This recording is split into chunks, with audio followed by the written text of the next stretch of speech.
Welcome, curious traveler. Today, we're diving into an explainer on The Mentor's Guide to the Inner Labyrinth.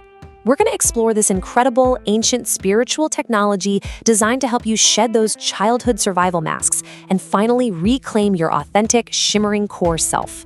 Think of me as your friendly mentor on this path toward genuine internal freedom. All right, let's get right into it. As we start, I want you to ask yourself a really profound question. Are you currently acting out of your true divine essence? Or are you just reacting from a learned defense mechanism forged a long, long time ago? When we were kids, we all developed these specific survival strategies just to navigate the world and feel safe. But as adults, those exact same strategies actually end up trapping us. This quote really hits the nail on the head when it comes to the human condition. As Joseph Conrad noted, we spend our adult lives unknowingly dodging self-knowledge. We hide behind this armor we built to protect our defenseless little hearts when we were young. We put on a disguise to cope, and eventually, we completely forget it's just a disguise. Just think about the origin of the word personality. It literally comes from the Greek word persona, which was a theatrical mask worn by actors to project a false image. It's ironic, right? Our personality is really just a mask that we've mistaken for our actual face. We've worn it for so long that we don't have a personality anymore. Our personality has us. So, to find our way back to who we really are, we need a map. And that's where the Enneagram comes in. This 9-pointed map of the soul is like a sacred transmission. Honestly, when I first saw it, I was worried it was just going to put me in a box. But I quickly realized it does the exact opposite. The Enneagram isn't designed to pigeonhole you into a rigid category. It's meant to reveal the box you're already trapped in so you can finally break out of it. Let's take a quick sweeping view of the 9 types and their core motivations. Take type 1, the perfectionist. Think of them like an internal auditor, driven to live the right way and avoid fault at all costs. Type 2 is the helper. They're the ultimate caregiver, constantly inserting themselves into others' lives to be loved, while ignoring their own needs. Then you have type 3, the performer. They're kind of like a chameleon, shape-shifting to appear successful and totally avoid failure. Type 4, the romantic, is the complex artist, pulling away to avoid being ordinary, longing to be deeply understood. Type 5, the investigator, is the isolated observer. They hoard knowledge so they never have to rely on anyone else. Type 6, the loyalist, is essentially scanning the horizon for worst-case scenarios, constantly seeking security.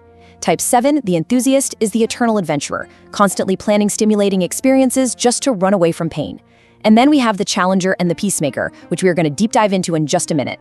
But as you look at this list, remember, your type is not about what you do every day. It's all about the hidden, underlying motivation driving why you do it.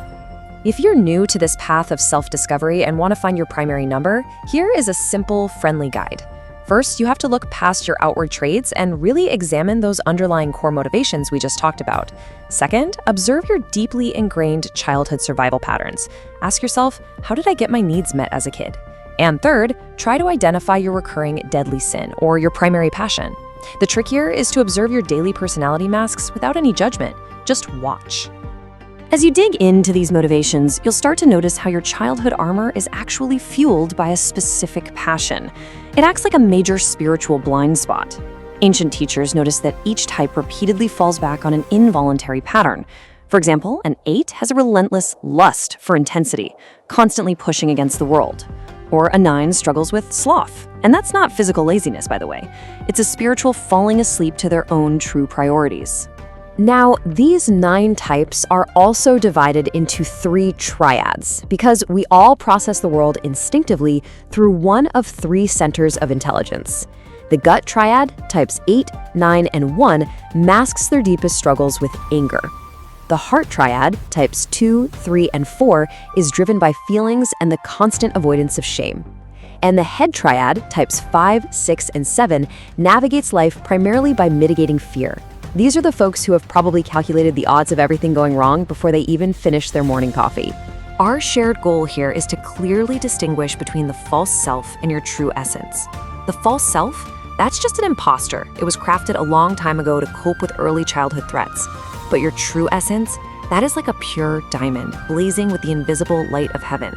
And our sacred work together is to help you move beyond those unhealthy fixations so you can reclaim that pure, authentic spirit. Section 1. Navigating the Inner Labyrinth. Wings and arrows. Let's get into how this shifts in real time. See, you are not some static, fixed equation. Your personality is beautifully fluid. It constantly adapts to your environment. You naturally draw supportive traits from your neighboring numbers on the circle. Those are called your wings. Plus, you follow distinct lines or arrows during times of crisis or peace. When you're stressed out in a conflict, your personality borrows the coping mechanisms of your stress number. But when you feel safe and secure, you actually move toward the healthy traits of your security number. It's fascinating. Section 2. A deep dive into the challenger and the peacemaker.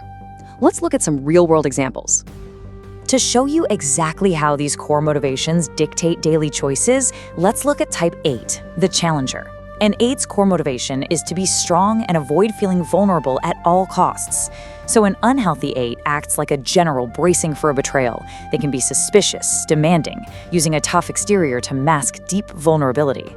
But a healthy 8? They completely drop the bluster. They transform into exceptional leaders and magnanimous champions of the weak, literally diving on the grenade to protect their team. It's also crucial that we view all these types impartially and with real empathy. The sources point out that female 8s in particular often face a really unfair societal double standard. Like Carly Fiorina noted, men are seen as decisive, but women are called vindictive for the exact same actions. In the workplace, female 8s are often penalized for their natural gut-level intensity. Having true empathy means understanding that their directness is a gift, absolutely not a threat. So how does an 8 step into their true essence? Here are some concrete daily practices. Honestly, the most transformative exercise for an 8 is to just hit pause when they feel angry. Before acting out, ask yourself, what fragile inner emotion am I trying to fiercely defend right now? It takes immense courage for an 8 to share tenderness instead of just turning up the volume and powering up. Moderating that intensity is a massive step toward authenticity. On the flip side, let's look at type 9, the peacemaker.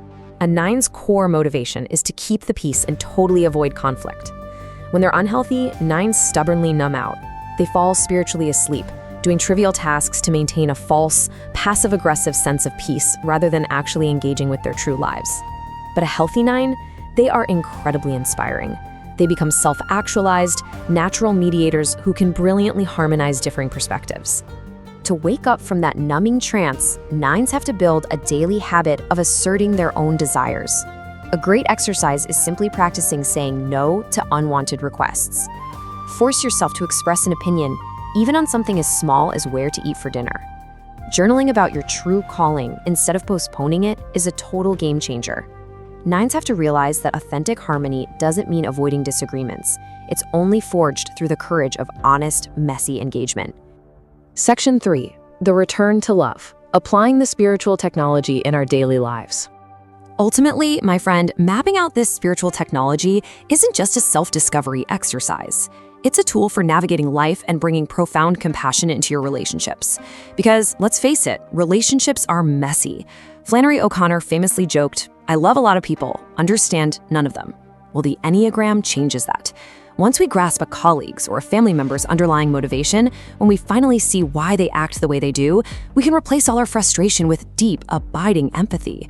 We can finally stop taking their defense mechanisms so personally. Because as Thich Nhat Hanh beautifully put it, compassion is a verb. True love means giving people the grace to be perfectly, messily themselves. By understanding their Enneagram type, you can offer them a safe space, a space where they don't feel judged and where they can finally feel secure enough to naturally shed their own protective masks. As we wrap up this explainer, I want to leave you with one final, sacred question to ponder on your journey. When you finally lay down your armor, who is the shimmering, authentic self waiting beneath the mask? Take these tools we've talked about today, step bravely into your courage, and begin the journey toward your genuine internal freedom. You've got this. Thanks for walking the inner labyrinth with me today.